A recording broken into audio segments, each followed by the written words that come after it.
오늘은 히브리서 마지막 장인 13장 말씀인데요. 히브리서를 종합해 보면 히브리서는 예수님을 믿는 유대인들을 위한 말씀이죠. 믿는 유대인들을 위한 그 말씀이에요.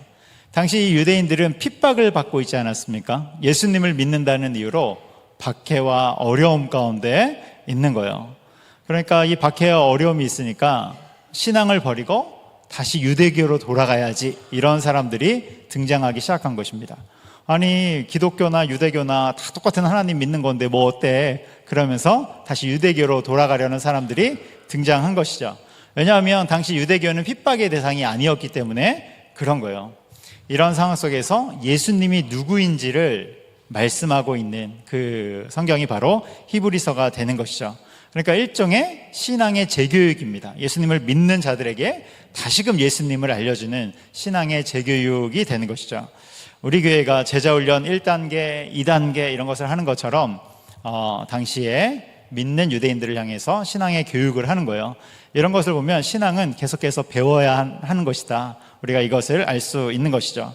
그래서 예수님을 무엇과 비교하면서 알려주고 있는데, 천사와 비교하고 또 모세와 비교하고 또 무엇과 비교했습니까? 네. 한 옛날이어서 제사장과 비교하고, 그리고 제사와 같은 율법과 비교한 것이죠. 이것과 비교하면서 예수님이 누구인지 알려주고 있는 거예요.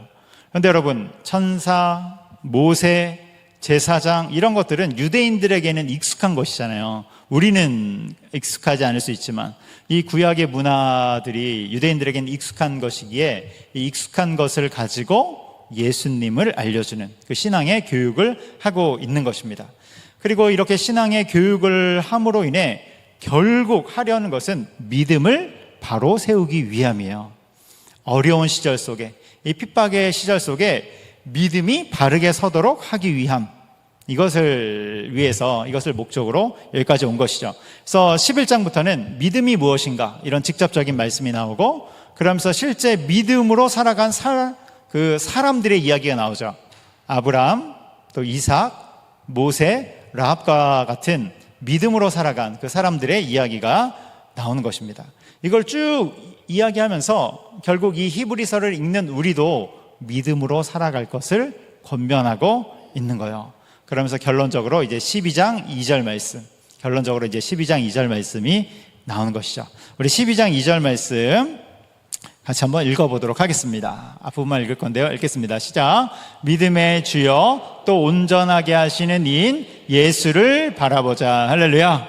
아멘. 이 말씀을 하고 있는 거예요. 예수를 바라보자. 예수를 바라보라. 이 말씀하고 있는 것입니다. 예수를 바라볼 때 우리의 믿음이 생기기 때문에 그런 것이죠. 여러분, 우리 교회는 현대 종교를 후원하고 있어요. 탁지원 소장님이 대표로 계시는 곳이고, 우리나라의 이단과 사이비들을 향해서 가장 전방에서 싸우고 있는 너무나도 귀한 곳이죠. 우리나라의 이단과 사이비 교주들을 이렇게 살펴보면 두 가지 부류로 나눠진다고 그래요. 이 교주들을 살펴보면 두 가지 부류로 나눠지는데, 첫 번째 부류는 자기가 진짜로 예수님이라고 생각하는 사람이에요. 내가 메시아다 이렇게 정말로 생각하는 그 교주가 있는 것이죠. 이런 교주들의 특징은 사람의 수에 집착하지 않는다고 그래요. 한 12명쯤 거느리면 만족한다고 합니다. 한 12명쯤 쭉 데리고 다니면서, 그리고 언론의 인터뷰도 별로 두려워하지 않아요. 기자가 와서 당신이 예수님입니까? 이렇게 물어보면 네가 지금 증언하였노라 이렇게 이야기하면서 쭉 이야기한다는 것이죠. 그런데 두 번째 부류가 있어요. 두 번째 부류는 사기꾼이에요. 사기꾼. 그래서 자기가 예수님이라고 생각하지 않으면서도 메시아인 척 하는 사람들이죠. 이런 사람들은 사기를 치는 것이기 때문에 사람의 수에 집착한다고 합니다. 14만 4천 명. 그래서 될 수 있는 한 많은 사람들을 끌어모으려고 하는 것이죠. 여러분, 신천지도 지금 14만 4천 명이 넘어갔잖아요. 처음에는 14만 4천 명 안에 빨리 들어와야 된다고 얘기했지만 지금은 이제 넘어가니까 뭐라고 그럽니까?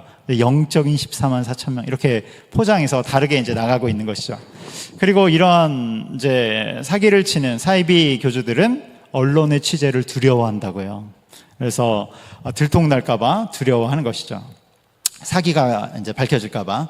마태복음 24장에서 이렇게 말씀합니다. 마태복음 24장 23절로 24절에 보면 이렇게 말씀하는데요.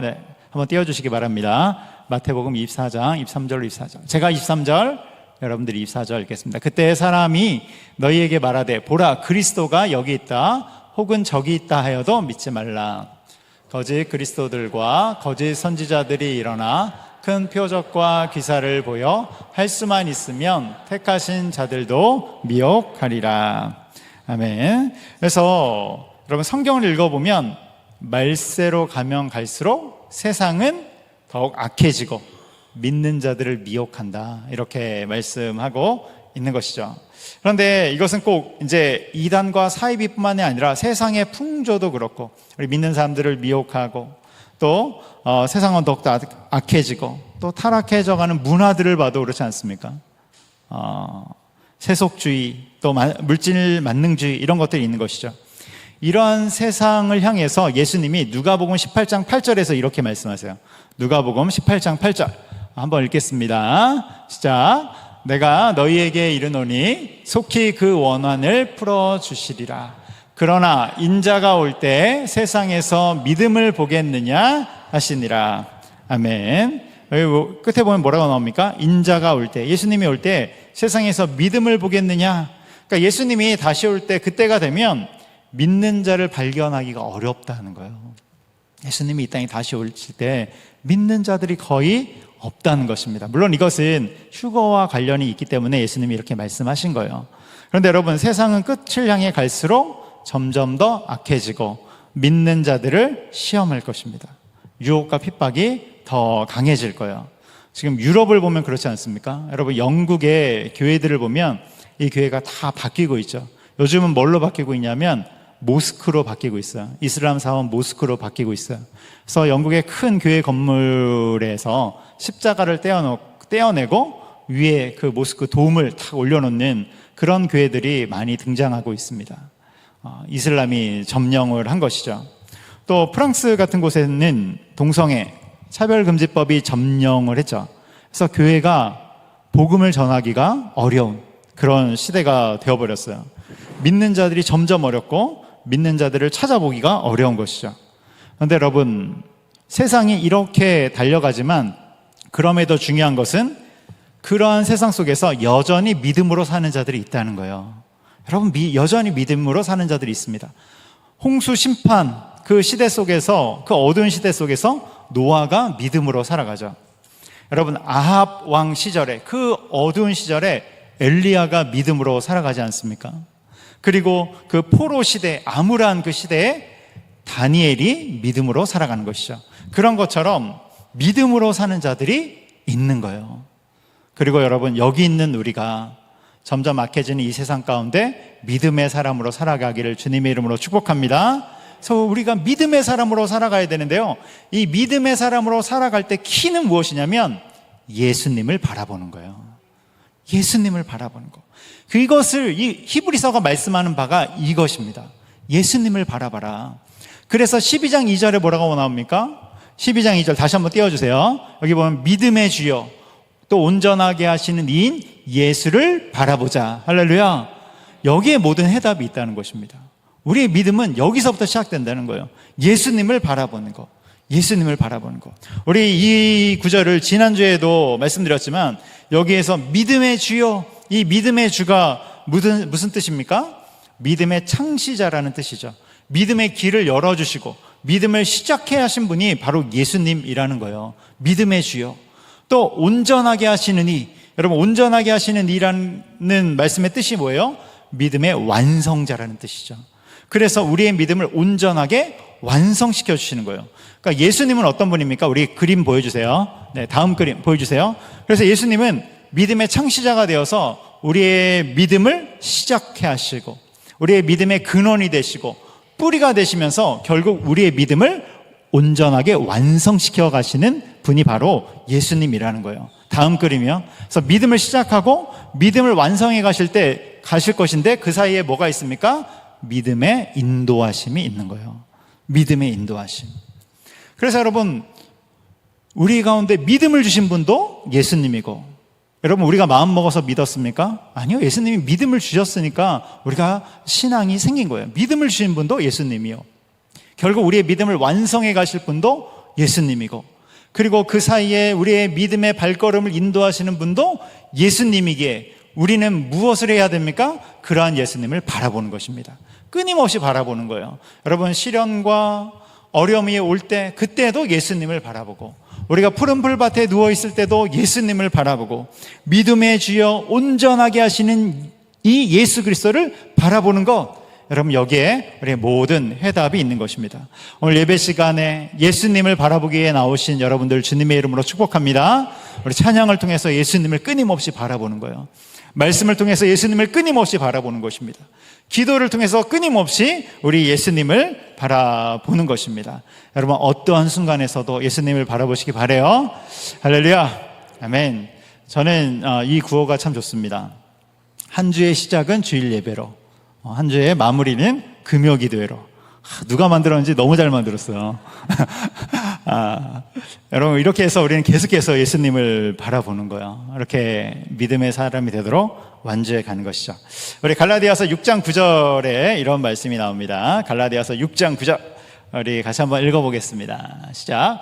우리가 선을 행하되 낙심하지 말지니 포기하지 아니하면 때가 이름에 거두리라. 아멘. 여기 보면 때가 이름에 거두리라 이렇게 나오죠. 때가 이름에 거두리라.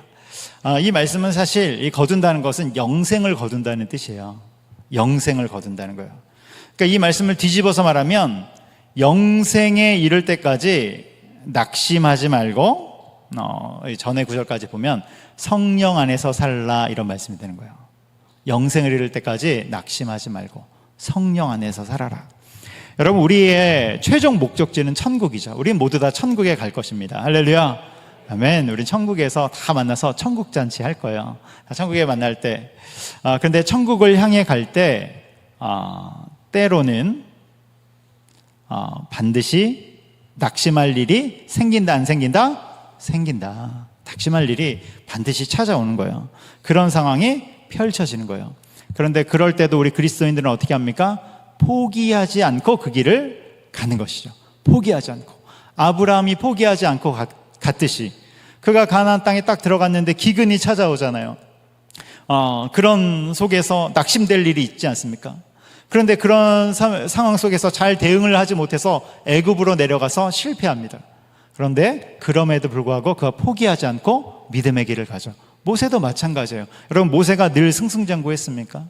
그가 애굽의 왕자였지만 그가 큰 실수를 범해서 도망자로 쫓겨나는 일을 우리가 알고 있잖아요. 그가 실패하지만 포기하지 않고 믿음의 길을 가는 것입니다. 여러분, 우리를 완성시켜 주실 그 천국에 이를 때까지, 주님의 그 완전함을 볼 때까지 포기하지 않고 믿음의 길을 가는 것입니다. 예수 그리스도를 바라보므로. 여러분, 그렇게 나아가는 우리가 되기를 주님의 이름으로 축복합니다. 히브리서 13장 말씀은 크게 세 부분으로 나뉘어져요. 세 부분으로 나뉘어지는데, 첫 번째 부분은 1절에서 6절까지인데 형제 사랑과 손님 대접이에요. 형제 사랑과 손님 대접. 형제를 사랑하고 손님을 잘 대접하라, 이 말씀이 되는 것이죠. 여러분, 이것을 이제 우리에게 적용하면, 형제 사랑과 손님 대접, 이것을 우리에게 적용하면 교회 사랑으로 적용할 수 있어요. 교회 사랑. 우리가 요즘 이제 새벽에 에베소서 말씀을 보고 있는데요. 에베소서가 무슨 말씀입니까?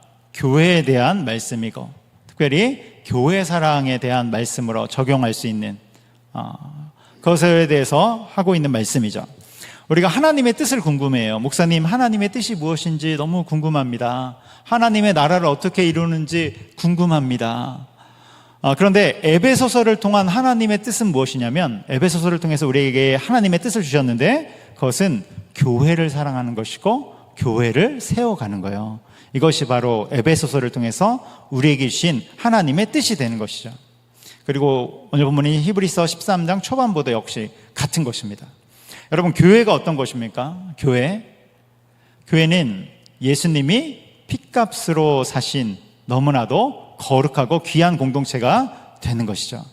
그래서 에베소서 2장 20절에 보면 이런 말씀이 나옵니다. 에베소서 2장 20절 같이 읽겠습니다. 너희는 사도들과 선지자들의 터 위에 세우심을 입은 자라. 그리스도 예수께서 친히 모퉁이 돌이 되셨느니라. 아멘. 여기에 보면 그리스도 예수님이 친히 모퉁이돌이 되어주셨다. 이 모퉁이돌이 무엇입니까? 중심돌이라는 것이죠. 반석이라는 거예요. 예수님이 친히 중심이 되시고 반석이 되시고 머리가 되어주셨다. 그래서 교회는 예수님이 중심인, 예수님의 십자가로 세운 예수님이 중심이고 예수님이 반석이고 예수님이 머리가 되시는 귀한 공동체, 신비로운 공동체가 되는 거예요. 그래서 세상의 모든 교회는 다 주님의 교회이죠. 왜냐하면 주님이 중심이시기 때문에, 주님이 반석이시기 때문에. 이러한 교회를 사랑하고 교회를 잘 세워가는 것이 바로 하나님의 귀한 뜻이 되는 것입니다. 그런데 여러분, 어떤 교회를 가면 어떻다고 그랬어요? 어떤 교회 가면 맨날 싸우고 다투고 그런 교회가 있잖아요. 어떤 교회 가면 맨날 세상 이야기하고 정치 이야기하고, 저도 과거에 그런 교회가 있었어요. 성도들이 모이면 늘 정치 이야기하고 세상 이야기하고, 그리고 자기 자랑하고 돈 자랑하고 뭐 이런 것들, 교만한 이야기들. 여러분, 이런 교회는 주님의 교회가 아니죠. 이런 간판만 교회이고 사람들의 모임입니다. 그냥 죄인들의 모임인 것이죠. 이것은 교회가 아니에요. 그래서 세상에서 정말로 가장 큰 죄 중에 하나가 무엇이냐면 주님이 피값으로 사신 그 교회를 무너뜨리려고 하는 것, 그 교회를 어지럽히려고 하는 시도들. 여러분, 예수님이 십자가를 지시면서 교회를 세웠는데 이 교회를 무너뜨리려고 하는 것들, 이것은 정말로 죄 중에서도 너무나도 큰 죄이죠. 감당할 수 없는 죄예요. 하나님의 뜻에 반하는 시도이기 때문에 그런 것입니다. 이런 자들은 하나님의 심판 가운데 나가게 돼 있어요. 너무나도 무서운 이야기죠. 우리 노회에 봉천교회가 있지 않습니까? 여러분, 봉천교회가 이제 지금 이름이 바뀌었어요. 새봉천교회로 바뀌어서 10년 동안 어려움을 지금 당하고 있습니다. 10년째 어려움을 겪고 있어요. 이유가 무엇입니까? 교회를 허물려고 하는 자들의 끊임없는 시도 때문에 그러죠. 그들은 왜 교회를 허물려고 합니까? 거기에 많은 돈이 있대요. 땅과 건물과 이런 돈 때문에 그렇다고 한답니다. 여러분, 그런데 하나님이 보고 계시죠. 하나님이 보고 계세요. 그런 시도들은 결코 가벼운 것이 아닙니다. 교회가 세상의 눈으로 보면 그냥 단순히 사람들의 모임 같고 또 죄인들의 모임 같지만 교회는 가벼운 곳이 아니에요. 그것은 예수님이 머리가 되시는 영적이고 신비한 공동체임을 여러분 기억하시기 바랍니다. 예수님이 핏값으로 사신 거룩한 공동체임을 여러분 기억하시기 바라요. 그리고 교회는 어떤 곳입니까? 주님의 말씀이 선포되어지는 놀라운 공동체이죠. 하나님의 말씀이 선포되어지는 그런 공동체예요. 우리 좀 전에 에베소서 2장 20절 읽었는데 다시 한번 떼어주시겠어요? 에베소서 2장 20절에 보면, 여기에 보면 너희는 사도들과 선지자들의 터 위에 세우심을 입은 자라. 교회가 사도들과 선지자들의 터 위에 세우심을 입었다고 이렇게 말씀하고 있어요. 여러분, 이게 뭐라고 했습니까? 신약 시대에는 누구를 통해서 하나님의 말씀이 선포돼요? 사도들을 통해서. 구약 시대는 누구들을 통해서 하나님의 말씀이 선포됩니까? 선지자를 통해서. 그러니까 사도들과 선지자라는 이 말은 사도는 신약, 선지자는 구약, 합치면 신구약 모두를 뜻하는 것이죠. 그래서 교회는 하나님의 말씀의 터 위에 서 있는 것이고 주님의 말씀이 선포되는 것입니다. 할렐루야, 아멘. 그래서 주님의 말씀이 선포되는 영적인 공동체이고 신비로운 공동체예요. 여러분, 교회의 무게감을 아시겠어요? 교회는 주님이 중요하게 보시는 너무나도 중요한 공동체입니다. 여러분, 이러한 교회를 사랑하고 세워가는 성도들은 하나님의 뜻 안에 있는 자들임을 여러분 기억하시기 바랍니다. 여기 계신 분들은 다 그런 분들이라고 생각됩니다. 그래서 우리는 교회를 세우기 위해서 오늘도 기도할 것이고 또 계속해서 기도하고 또 봉사하고 충성하고, 가장 귀한 일이죠. 우리가 마지막 날 주님의 심판대 앞에 탁 섰을 때 너 뭐 하다 왔냐? 이렇게 보실 때 주님의 교회를 섬기다가 왔습니다, 이렇게 이야기한다면 하나님께 칭찬받을 것입니다. 잘하였도다 착하고 충성된 종아. 주님이 그러면서 우리를 칭찬하실 거예요. 교회를 섬기는 것은 정말 최고의 것을 드리는 것입니다. 여러분, 교회를 위해서 계속해서 기도하시기 바랍니다. 계속해서 기도하는데 언제까지 기도하는 거예요? 우리의 눈을 감는 날까지 기도하는 거예요. 눈 감을 때까지 교회를 위해서 기도하는 것입니다. 그리고 교회가 잘 세워지도록 여러분 함께 계속해서 동참해 주시기 바라요. 그래서 지금 주일 소모임을 위해서도 여러분 기도해 주시고요. 또 우리 사역자, 교육자들을 위해서도 기도해 주시고, 또 이제 다음 달이면 정책당회가 시작되는데 당회를 위해서도 기도해 주시고, 또 서로를 위해서도 중보기도하면서 교회를 세워가는 것이죠. 특별히 우리 교회는 또 시스템을 만들어가고 있지 않습니까? 여러분 잘 이해하시라고 아예 이제 벽에 붙여놨어요. 저렇게 대그룹, 중그룹, 소그룹, 이것을 통해서 우리는 시스템을 갖춰갈 것이고요. 또 결국은 무엇을 향해 나갑니까? 세대를 이어가는 교회, 그리고 시대를 감당하는 교회, 그리고 지역을 품고 열방을 향해 나가는 교회가 될 것입니다. 할렐루야. 이것을 위해서 기도해 주시기 바라요. 그래서 옆에 세대를 이어가는 교회, 또 시대를 감당하는 교회 쓰려고 했는데 너무 많이 쓰면 머리 안 들어오니까 하나씩 하도록 하겠습니다. 이것이 이제 오늘 본문 13장의 첫 번째 부분이죠. 히브리서 13장의 두 번째 부분은 7절에서 17절까지인데, 여기에는 십자가의 고난을 당하신 예수님을 따르라, 이 말씀이 나와요. 십자가의 고난을 당하신 예수님을 따르라. 이게 두 번째 부분이고, 참고로 세 번째 부분은 18절에서 마지막 절까지인데 히브리서의 끝맺음 부분입니다. 그래서 이렇게 마치게 되는 것이죠. 우리 10절 말씀을 한번 읽어보도록 할게요. 10절 같이 읽겠습니다. 시작. 우리에게 제단이 있는데 장막에서 섬기는 자들은 제단에서 먹을 권한이 없나니. 아멘. 이제 10절부터 보면 제단 이야기가 나오고 제사 이야기가 나와요. 이것은 뭘 뜻하냐면 구약의 대속죄일을 말씀하는 것입니다. 대속죄일. 여기 10절 띄워주세요. 네, 10절 맨 끝에 보면 그 제단에서 먹을 권한이 없나니 이렇게 나오죠. 여러분, 보통 원래 이제 구약의 제사, 구약에서 예배 드릴 때 예배를 다 드리고 나면 제사장이 제물의 일부분을 취할 수 있잖아요. 지금 오늘날의 11조처럼 제물의 일부분을 취하게 되는 것입니다. 그런데 어떤 제사는 제사장이 아무것도 취할 수 없는 그런 제사가 있어요. 그 중에 대표적인 것이 바로 대속죄일이죠. 대속죄일은 이스라엘 전체의 죄를 대속하는 것이기 때문에 거기에는 제사장의 본인의 죄도 포함되기 때문에 거기 제단에서 나온 어떤 제물도 취할 수 없는 거예요. 그러니까 다 불살라서 하나님께 드리는 것입니다. 그런데 이 불사르는 장소가 어디냐면 진영 바깥, 다른 말로 하면 성문 바깥에서 불사르게 되는 것이죠. 11절에 이렇게 나옵니다. 우리 11절 같이 읽겠습니다. 시작. 이는 죄를 위한 짐승의 피는 대제사장이 가지고 성소에 들어가고 그 육체는 영문 밖에서 불사름이라. 아멘. 그래서 짐승의 피는 대제사장이 성소에 가져와서 뿌리죠. 뿌리고 그 남은 짐승의 그 제물은 영문 밖에서, 진영 밖에서 불사르게 되는 것입니다. 그래서 영문이 뭡니까? 진영, 문 밖에서, 진영 밖에서, 성문 밖에서 불사르게 되는 것이죠. 이것이 바로 대속죄일이에요. 여러분, 대속죄일은 이스라엘 백성들이 1년에 한 번 지키는데 몇 월 며칠에 지키는 줄 아세요? 몇 월 며칠? 7월 10일 생일자이신 분 있습니까? 7월 10일? 네, 그날이에요. 7월 10일. 대속죄일입니다.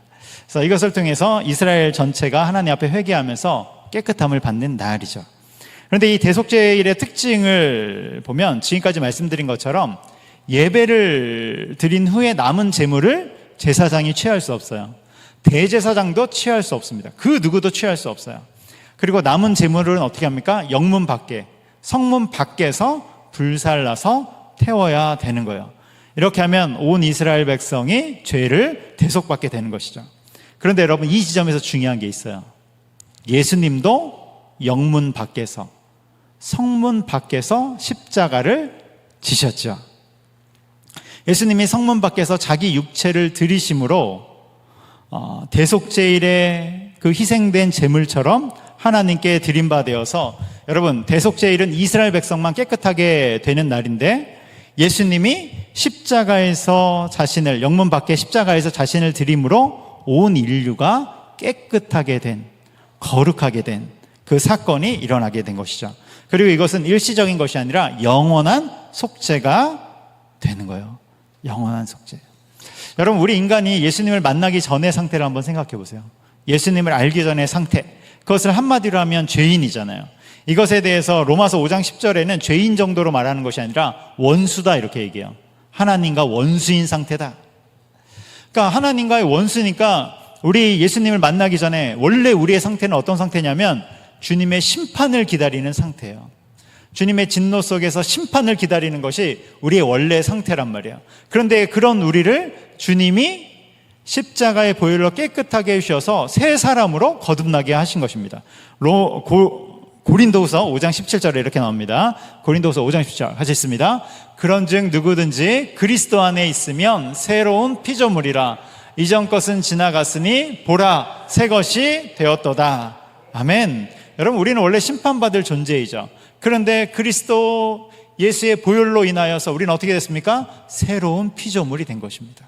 이전 것은, 그 심판의 자리는 지나가고 새로운 것으로, 천국 백성으로 바뀌어지게 된 거예요. 여러분, 이 사실을 안다면 우리는 어떻게 나아갑니까? 하나님 앞에 감사와 찬송을 올려드릴 수밖에 없는 것이죠. 여러분, 최고의 복이 뭡니까? 최고의 복, 구원의 복이죠. 그런데 한번 잘 살펴보세요. 우리가 지난주 금요기도에도 나눴지만 우리가 무엇을 했기 때문에 예수님을 믿은 것이 아니라 예수님이 그냥 믿어진 거죠. 여러분, 예수님이 그냥 믿어졌잖아요. 그렇죠? 뭘 했기 때문에 된 것이 아니라 십자가가 그냥 믿어졌다니까요. 여러분, 예수님이 십자가 달리시는 그 사건을 여러분 눈으로 보셨습니까? 안 봤잖아요. 근데 이게 믿어져요. 너무나도 신기한 일이지 않아요? 안 봤는데 믿어져요. 여러분, 천국이 있음을 믿습니까? 가보셨어요? 안 가봤잖아요. 근데 믿어져요. 여러분, 이게 놀라운 일이죠. 엄청난 복을 받은 거예요. 최고의 복을 받은 것입니다. 이 구원의 복은 그 무엇과도 바꿀 수 없는 최고의 복이고 우리가 그 복을 받은 것입니다. 이 복을 받은 자들은 이제 어떻게 살아가야 됩니까? 13절 말씀입니다. 13절 읽습니다. 시작. 그런즉 우리도 그의 치욕을 짊어지고 영문 밖으로 그에게 나가자. 아멘. 예수님이 영문 밖으로 나가신 것처럼, 영문 밖으로 왜 나가셨어요? 십자가를 지기 위해서 영문 밖으로 나가셨잖아요. 그런 것처럼 우리도 이제 예수님을 따라 영문 밖으로 나아가자, 이런 도전을 주고 있는 것입니다. 다른 말로 하면 고난과 시련이 있다 할지라도, 늘 있는 게 아니잖아요. 고난과 시련이 때때로 있다 할지라도 그 길로 나아가라. 포기하지 말고 그 길로 나아가라. 여러분, 히브리서가 쓰여질 당시에는 고난과 핍박의 시대였어요. 그런데 이 말씀은 그러한 성도들에게만 말씀하는 것이 아니라 오늘날 히브리서를 읽는 모든 성도들에게 하시는 말씀이죠. 너희도 영문 밖으로 나가서 고난과 시련이 온다 할지라도 피하지 말고, 우리의 대장 예수 그리스도가 고난을 받으신 것처럼 우리도 함께 그 고난의 길로 나아가자. 할렐루야. 아멘. 그래서 사도 바울이 이렇게 고백하죠. 골로새서 1장 24절입니다. 우리 사도 바울의 고백, 골로새서 1장 24절 같이 읽겠습니다. 시작. 나는 이제 너희를 위하여 받는 괴로움을 기뻐하고 그리스도의 남은 고난을 그의 몸된 교회를 위하여 내 육체에 채우노라. 아멘. 사도 바울도 복음으로 인한 고난을 피하지 않고 영문 밖으로 나가겠다는 고백을 하고 있는 것입니다. 우리의 대장 예수님이 영문 밖으로 나가신 것처럼 나도 영문 밖으로 나가서 주님의 십자가의 길을 따라가겠다, 이 고백을 하고 있는 거예요. 여러분, 이 고백이 사도 바울만의 고백입니까? 아니요. 사도 베드로도 같은 고백을 하고, 사도 요한도 같은 고백을 하고, 종교개혁자 루터도 같은 고백을 하고, 칼빈도 같은 고백을 하고, 우리나라에 복음을 전하기 위해 들어온 선교사님들, 언더우드 선교사님, 아펜젤러 선교사님 다 같은 고백을 한 것이죠. 복음을 위해 영문 밖으로 나가는 것입니다. 여러분, 예수님의 제자들이 이렇게 살아간 거예요. 그리고 우리도 그 복음을 아는 자들로서 영문 밖으로 나가 복음을 들고 예수님의 이 고난의 길을 따라가는 것입니다. 할렐루야. 여러분, 진리를 향해 나아갈 때, 복음을 향해 나아갈 때 반드시 전투와 싸움이 있음을 기억하시기 바랍니다. 그리고 때때로 우리에게는 알 수 없는 고난, 애매한 시련도 있기도 합니다. 그것을 피하지 말고 다시 유대인들이 유대교로 돌아가는 것처럼 안락함의 자리로 돌아가지 말고 영문 밖으로 과감히 나아갈 줄 아는 믿음의 용사들 되기를 주님의 이름으로 축복합니다. 우리 찬양하고 기도하도록 하겠습니다.